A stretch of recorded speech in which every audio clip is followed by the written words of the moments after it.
All right, guys, today we're doing some advanced sales training. Basically, I'm going over the 6 things you need to consider to increase your sales and just be more productive and get more conversions. All right, number 1, control the choices. This is one of the biggest things that I will say about making sure that the client or the customer chooses you as far as their service provider. This is what I mean by control the choices. You don't want the choice to be between getting something from you and not getting something from you. That's not what the choices are.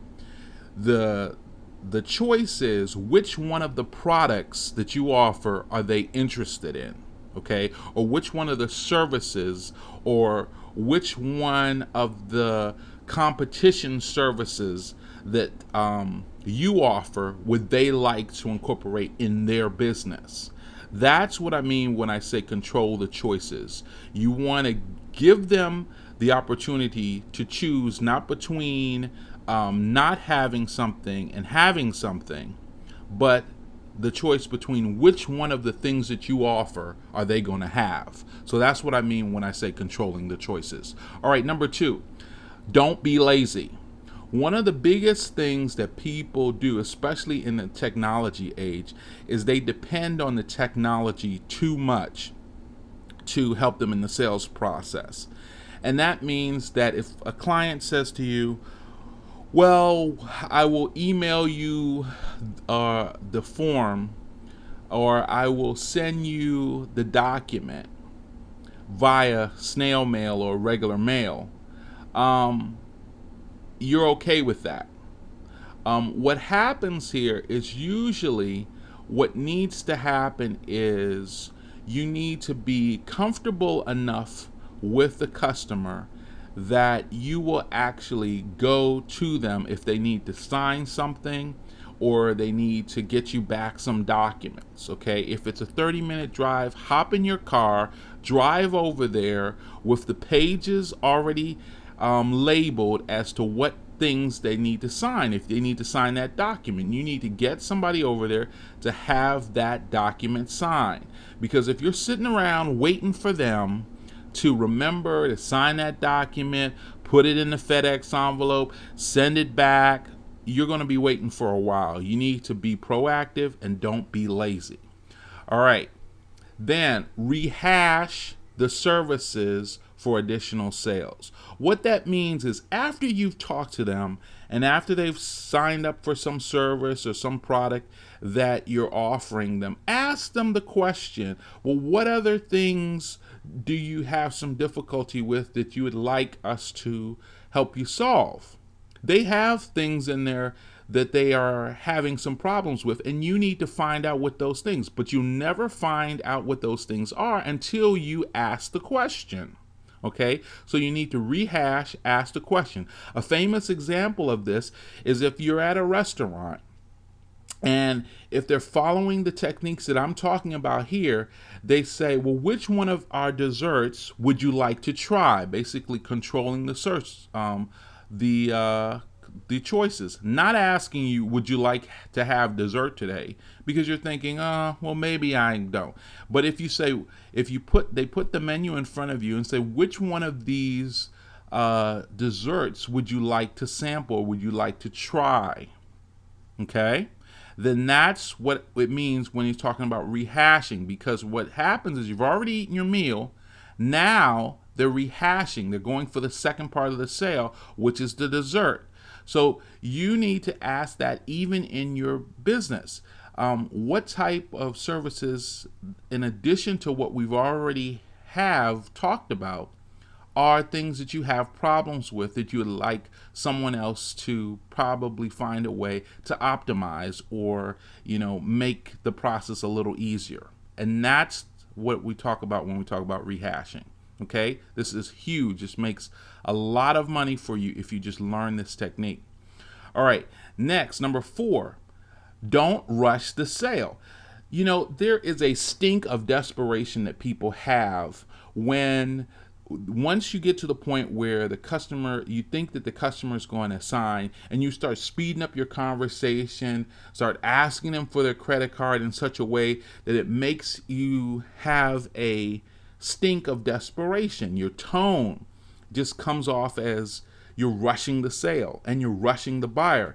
And usually rehashing will eliminate this rushing, because people do not want to do business with you if they think that you are desperate for business, that you have the stink of desperation upon you.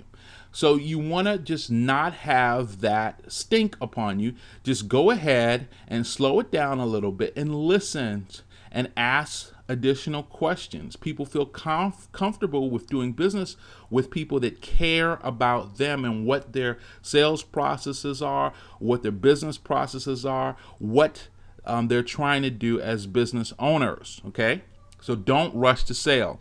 Number 5, know your prices and profit. It is a terrible thing to sit around and fumble about, oh, well, how much, somebody asks you, well, how much does this cost? And you don't know. You need to know what the prices are. You need to understand the prices.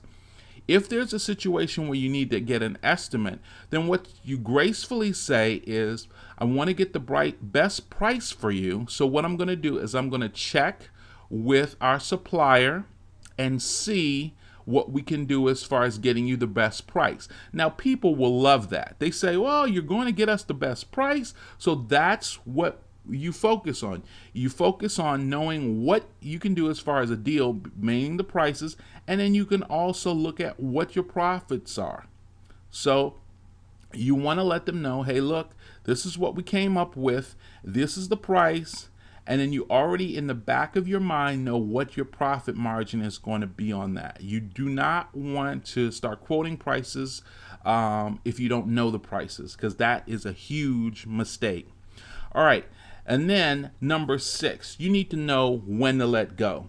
When a prospect is not really a prospect, when they're not ready to buy, they don't have the financial resources, they're not ready to do what needs to be done, they're not ready to pull the trigger. So you understand that, and then you are actually in a better position if you back away from them and say something like this.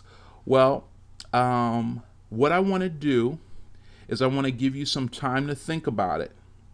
And here's my information, and just contact me when you've come to a decision.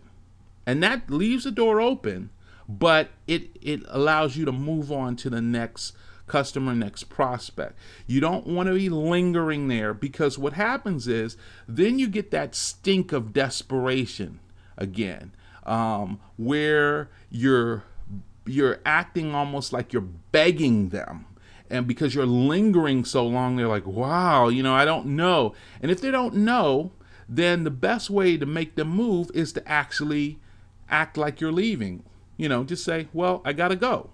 And so a lot of times, and this is just, you do not want to be the one to say, well, they're saying to you, well, I gotta go, because at that point you have stayed too long. You don't know when to let go. You need to present the information and ask them, are there any additional questions that you have? And they say no. All right. It says, well, when you're ready, or if you need some more information, just give me a call back, and I'll be glad to help you. I've got to go, so I'll talk to you later. That's it. You get off. You let go. Let go. Don't stay there and linger. Okay? All right. So that's what we're talking about. Number 1, control the choices. Number 2, don't be lazy. Get off your butt and actually do something. The whole purpose of this is you don't want the customer to have to do anything except speak to you and tell you their information, and also pass you their credit card or click on a link to pay their invoice. That's it. It shouldn't be all that. It's basically they talk, you type, All right. And then rehash, Talk to them about other things that you can offer to them, and usually you'll increase your invoice sometimes 50 to 200%, okay, just by rehashing. All right, and number 4, don't rush the sale. Listen. Don't have that stink of desperation. Please, please buy from me. That's pathetic. Don't do that. All right, and number 5 is know your prices. Know your profit margin. Do not be ignorant to what those prices are. You need to study those prices to know. And after you have more and more sales, it'll just come automatically to your head what the prices are. And then lastly, know when to let go. All right, guys, thanks so much. If you are not already a subscriber, subscribe to the channel. It will better your life. Talk to you later. Bye-bye.